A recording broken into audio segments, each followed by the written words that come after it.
News 81కు స్వాగతం. జగిత్యాల జిల్లా కేంద్రంలోని కరీంనగర్ రోడ్లో గల ఎగ్జిబిషన్ గ్రౌండ్స్లో గత 10 రోజుల క్రితం ప్రతిష్ఠించబడిన శ్రీ వెంకటేశ్వర స్వామి సైకత శిల్పంను రోజురోజుకు ప్రజలు దర్శించుకోవడం పెరిగిపోతుంది. శివకేశవులు ఒకే కాడ ఉండాలనుకున్నారేమో.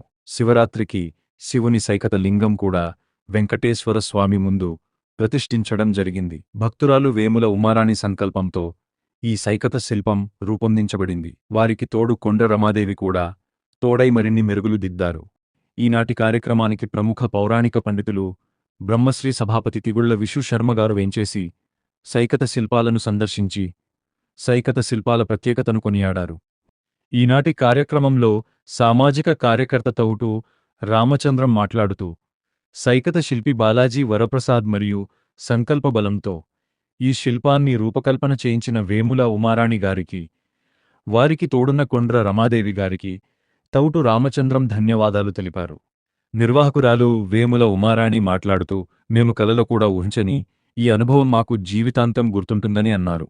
ఈ సందర్భంగా సామాజిక కార్యకర్త రామచంద్రం తౌటు మాట్లాడుతూ సైకత శిల్పాలను జీవితంలో ఇదే మొదటిసారి చూడడని, సముద్ర తీరాలలో సైకత శ్వేత శిల్పం వేసిన ఫోటోలు మాత్రం చూశామని, నిజమైన సైకత శిల్పం జగిత్యాలలో దర్శనమీయడం ఆనందంగా ఉందన్నారు.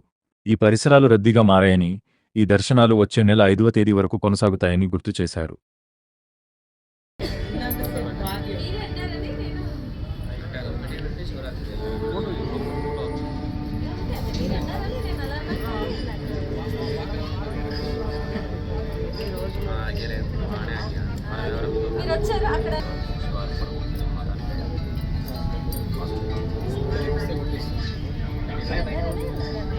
నిజంగా చెప్పాలంటే ఇన్ని రోజులు నా మనసులో చిన్న వెలతి, అంటే నిజంగా ఒక్క రోజు ఇప్పటికీ కూడా నా మనసు నిండుగా అనిపించలేదు. ఈ రోజు విషయ్ గారి పాదం మోపగానే నిజంగా శివకేశవులు వచ్చారు. నిజంగా నేను ఈ రోజుకైతే సంపూర్ణంగా చాలా ఆనందంగా ఉన్నాను. ఎందుకంటే నా సంకల్పము బలంగా నెరవేరిందని నేను ఖచ్చితంగా అనుకుంటున్నాను. ఎందుకంటే నా మనసులో రోజు ఎన్ని కష్టాలు, ఎంత కన్నీరు కాల్చానో నాకు తెలుసు. నా పక్కనున్న రమకేకి తెలుసు. రోజు అసలు ఏదో ఒకే బాధగా ఉంది, ఇంకా ఏదో కావాలని ఉంది, ఇంకా ఏదో ఉంది అని చెప్పేసి రోజు అనడంతో నిజంగా ఈరోజు తను రావడంతో నిజంగా చాలా పరీక్షలు పెట్టాడండి. వెంకటేశ్వర స్వామి కానీ, కలియుగ వెంకటేశ్వర స్వామి, అలాగే మన శివలింగం నిజంగా సైకతంతో చేసిన వీరిద్దరూ నిజంగా ప్రాణంతో ఉన్నట్టుగానే నాకు అనిపించింది. తను వచ్చే వరకు కూడా అంటే శివలింగాన్ని అక్కడ సైకతంతో వేసే వరకు కూడా తన ఆజ్ఞతో వచ్చాను కాబట్టి తను వేసే వరకు కూడా నాకు ఈ రోజు అయితే ఇంకా సంపూర్ణంగా తను రావడంతో నిజంగా నేను నా మనసు చాలా తేలికైపోయిందండి. ఇది ఎవరు నమ్మినా నమ్మకపోయినా ఇది నిజం. ఎందుకంటే నాతో ఉన్న వాళ్ళందరికీ ఇది తెలుసు, నేను ఎంత బాధపడుతున్నాను అనేది. నిజంగా తన రాక కోసం నేను 1000 కళ్ళతో ఎదురు చూశాను. కానీ నేను ఆ వెంకటేశ్వర స్వామికి ఒకటే అనుకున్నాను, మీ ఆజ్ఞ ఉంటే ఎవరినైనా తీసుకొచ్చుకుంటావు తండ్రి, అంత మీరు నడిపిస్తున్నారు, అంత చీమ కుట్టడానికైనా మనకి శివునాజ్ఞ లేదన్నట్టుగా తను చూసుకుంటాడు. నా చేతిలో ఏమీ లేదు, కేవలం నేను మానవ జన్మంలో ఉన్న మనిషిని మాత్రమే.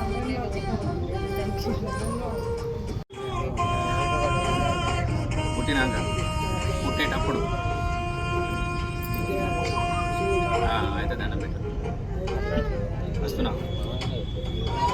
జై శ్రీమన్నారాయణ. మన జైత్యాల పట్టణంలో సైకత శిల్పం అనేది ఒక నూతనోత్తేజాన్ని కల్పించింది. సైకత శిల్పం అంటే చాలామందికి తెలియకపోవచ్చు.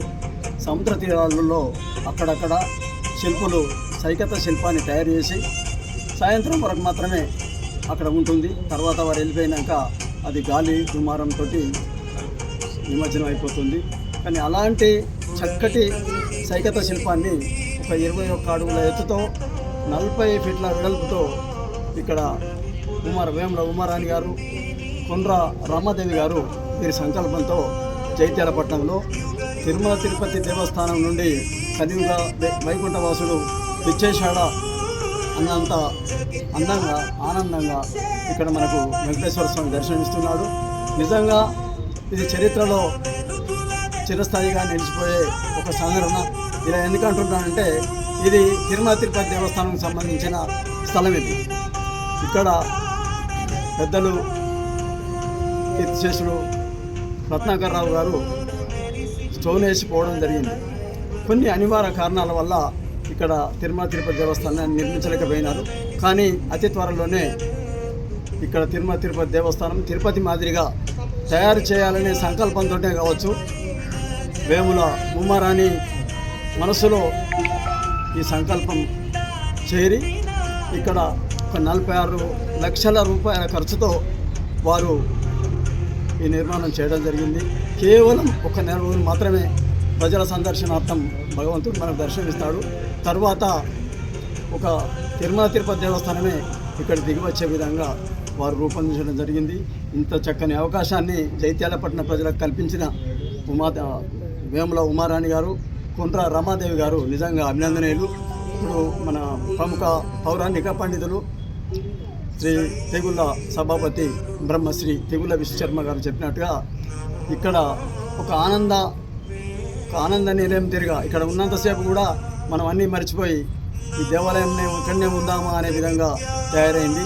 ఇంత చక్కని అవకాశాన్ని తెలంగాణలోనే ప్రథమము ఈ శిల్పం. మన భారతదేశంలో ఎక్కడ ఉన్నదో లేదో తెలియదు, కానీ తెలంగాణలో మాత్రం వినడం కూడా ఇదే ఫస్ట్. సైకత శిల్పం ఇంత పెద్దది తయారు చేస్తారని సముద్ర తీరాలలో మాత్రం చిన్నగా అక్కడక్కడ తయారు చేయడం విన్నాం. ఇలాంటి ఇసుక దొరకడం కూడా చాలా కష్టం. కాళేశ్వరం నుండి 32 ట్రక్కుల నిండా ఈ ఇసుకను తీసుకొచ్చి ఇక్కడ వెంకటేశ్వర స్వామిని స్థాపించడం జరిగింది. అలాగే శివకేశవులకు ఒకే స్థానం కావాలనుకున్నాడు భగవంతుడు. ఈశ్వరుడు కూడా శివలింగ రూపంలో అదే సైకత శివలింగమే ఇక్కడ స్థాపించడం జరిగింది. వారి మనసులో భగవంతుడు ప్రవేశించి కేశవుడే కాదు శివుడు కూడా ఉండాలనే ఉద్దేశంతో వారు ఇక్కడ శివలింగాన్ని కూడా స్థాపించడం జరిగింది. ఈ అవకాశాన్ని పట్టణ ప్రజలందరూ వినియోగించుకొని దర్శించుకొని వెళ్ళవలసిందిగా ప్రార్థిస్తూ ఈ అవకాశం ఇచ్చినందుకు థ్యాంక్ యూ అలా.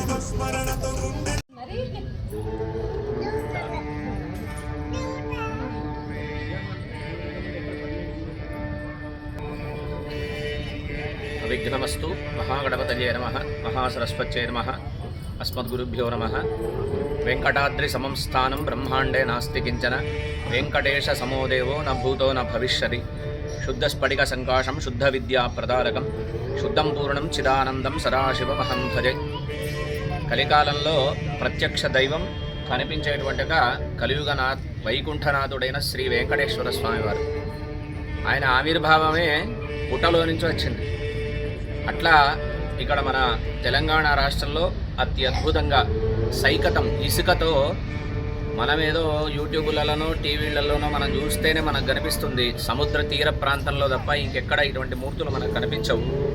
అటువంటి అద్భుతమైనటువంటి ఒక మూర్తిని సాధనాతు సాధ్యతే సర్వమని ఏదైనా ఒక దీక్ష తీసుకొని స్వామివారిని సేవించుకోవాలనేటువంటి ఒక మంచి సంకల్పము చేత శ్రీమతి ఉమారాణి గారి యొక్క మనస్సులో సాక్షాత్తు వెంకటేశ్వరుడు కొలువై వచ్చి ఇలా చేస్తే బాగుంటుందనే సంకల్పము ద్వారా రమాదేవి గారి యొక్క సంకల్పము చేత ఇద్దరూ కలిసి ఉమారమలు కలిసి రమామాధవుడైన వెంకటేశ్వర స్వామిని ఉమామాధవుడైన పరమశివుడిని ఇక్కడ స్థాపన చేసుకొని ఉన్నారు.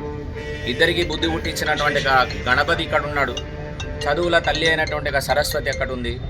కేవలము బుద్ధి సిద్ధితో కాకుండా వేదం అనేటువంటి జ్ఞానముతోటే కాకుండా శిశురు వేత్తి పశురు వేత్తి వేత్తి గాణ రసం ఫణి అని సంగీతంతో సాక్షాత్తు భగవంతుణ్ణి కీర్తించినటువంటి అన్నమాచార్య స్వామి వారిని కూడా ఓ పక్కన నిలుపుకొని వేదము ద్వారా వేద విద్యార్థులను సంగీతము ద్వారా నిరంతరము నడిచేటువంటి నామనాదాన్ని ఇక్కడ పెడుతూ ఇసుకతో చేసినటువంటిగా వెంకటేశ్వర స్వామిని ఇక్కడ కొలువై ఉంచినారు.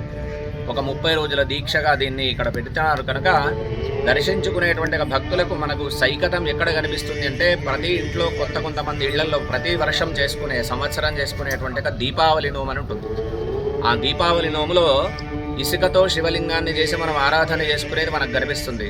అట్లాగా ఒక ఇసుక లింగాన్ని దానితో పాటు కలియుగంలో ప్రత్యక్ష దైవమైనటువంటి వెంకటేశ్వర స్వామిని ఇద్దరిని కలిపి ఆరాధన చేసుకోవాలనేటువంటి మంచి సంకల్పం చేత సుమారు 10 రోజులైంది.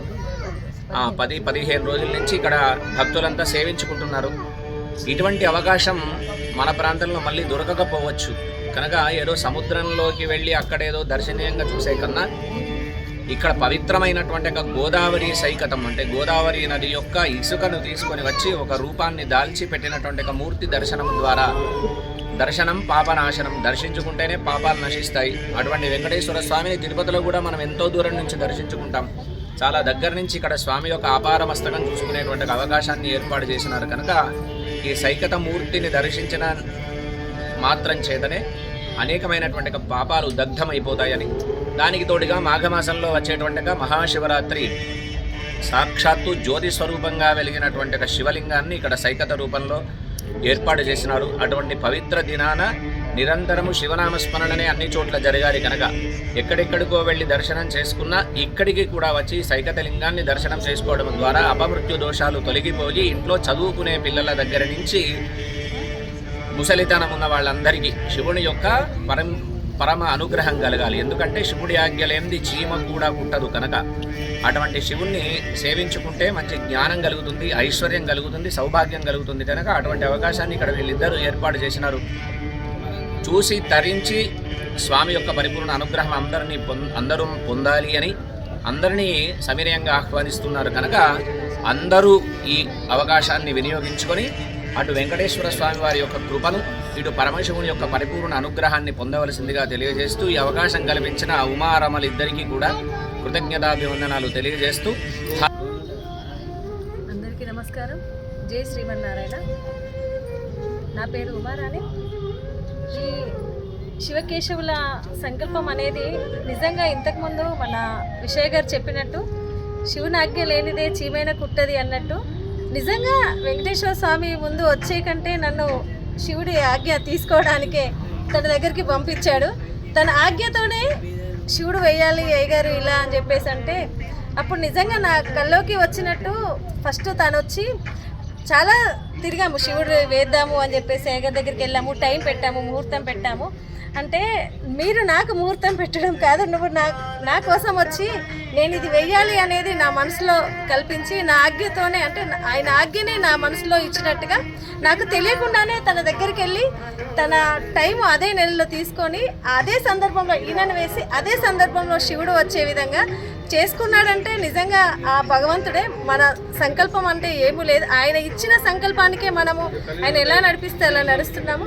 ఏ రోజు ఏది వేయాలనేది కూడా నాకు తెలియదు, ఓన్లీ విషయ గారి దగ్గరికి వెళ్ళింది ఇది వెయ్యాలి అని ఆ రోజు నుంచి నా మనసులో ఒక్కొక్క రోజు ఒక్కొక్క విధంగా రావడము. తర్వాత తను కూడా నేనున్నాను అంటే ఇదన్నీ చేసిన తర్వాత నేనుంటాను లాస్ట్కి అన్నట్టు శివుడు రావడము. నిజంగా నాకు మాటల్లో చెప్పడానికి అసలు వస్తలేదు, ఎందుకంటే రోజు ఏం జరుగుతుందో కూడా నాకు తెలియకుండానే నిజంగా నేను సూర్య భగవానుని బాగా నమ్ముతాను. ఇప్పటికీ చాలా 10-15 సంవత్సరాల నుంచి కనిపించే దైవం సూర్యుడు. అంటే నేను ప్రాణంతో ఉన్నాను అని అంటేనే సూర్యుడిని చూస్తాను అన్నట్టుగా నేను సూర్య భగవానుడిని చాలా నమ్ముతాను. ఆ సూర్య భగవానుడే కావచ్చు, ఆ శివుడే కావచ్చు, ఆ వాళ్ళందరూ కలిసి నన్ను ఈ రూపకంగా ఈ జగిత్యాల్లో ఇది వేయడం అనేది నాకు చాలా అంటే నేను ఈ జన్మకి ఇది సరిపోతుంది అన్నంత తృప్తి, ఆనందము అసలు నాకు వెల కట్టలేకుండా ఉన్నది. నిజంగా ఆ సంకల్పం అనేది చాలా గొప్పది. సృష్టిలో ప్రకృతిని నమ్మడం అనేది నిజంగా చాలా గర్వకారణము.